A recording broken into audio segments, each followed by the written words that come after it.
What is up, guys? Welcome back to a video. This video is gonna be about Dispatch. I know why. I think I think the game is good. There's something I want to talk about that a lot of people aren't really focusing on about. This game was made by the previous devs of the Telltale developers. Now, as we already all know, or at least most people do, or at least the big fans of Telltale, Telltale shut down because they had no money. They went out of money, and now the main reason I'm pretty sure that they went out of money was because how Telltale games work. They're basically just story games, and most people don't actually buy and play the story games. They just watch their favorite streamers play it. So when you see like Corey X Kenshin or like Moist Critical making videos about this game, it basically just crushes the amount of money they can make because more people are seeing the game and therefore they're way less likely to buy it because they know the story now. And that goes with a lot of games in general, but for story games it's a lot more because of the fact that you're not getting that. The main thing in a story game is the story, which is why if you were to like, for example, in Expedition 33, the story matters a lot, but the gameplay is also really good, which is why buying Expedition 33 even after you know the ending isn't that crazy. But if you know the ending of Dispatch, you would never buy it because the gameplay is not really that big, which is why I think a lot of these streamers streaming this game, I might actually buy it myself if it gets a lot cheaper, because I still think there's some problems I have with Dispatch.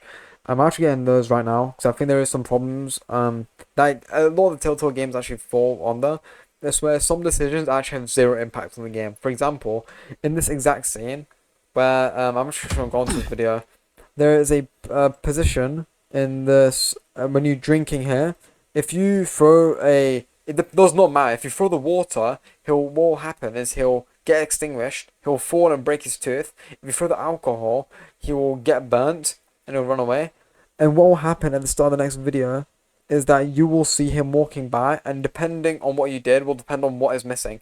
If you burnt him, he will be pissed at you, and he's missing his eyebrows and his chest hair.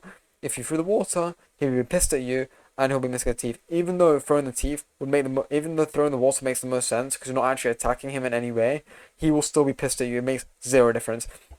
Same with another option, actually later on, including the cafe scene. It does not matter who you choose here to like who you decide to help at all. She'll disobey you and go for the other one, but it still does not change the outcome of the event at all, which I think is stupid as fuck. Also, the game is mad expensive.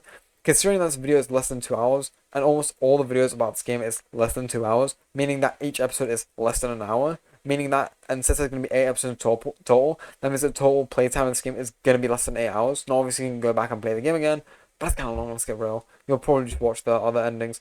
But so that means there's 8 hours of gameplay, and the game's like $24. That's $3 per hour of gameplay, which I think is quite expensive already compared to a lot of other games like fucking Terraria or like Minecraft. But again, there's like household names, so it's kind of crazy mentioning those. You know what I mean?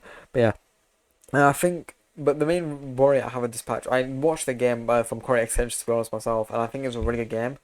But the problem I have with it is just the fact that it's kind of expensive, and also the fact that so many streamers are playing it that nobody's going to want to play this game. I think they might be successful with this patch, but I don't think they're going to be successful with that many other games. If they keep trying to produce games, I think they're going to fall into the same holes that Telltale fell into, where everybody should watch their favorite streamer play the game and nobody actually buys the game. So the only people that actually buy the game are streamers, and therefore they make like zero sales, and that's why their product fucks up. That's why Telltale went out of business. That's why there is not a wolf among us too.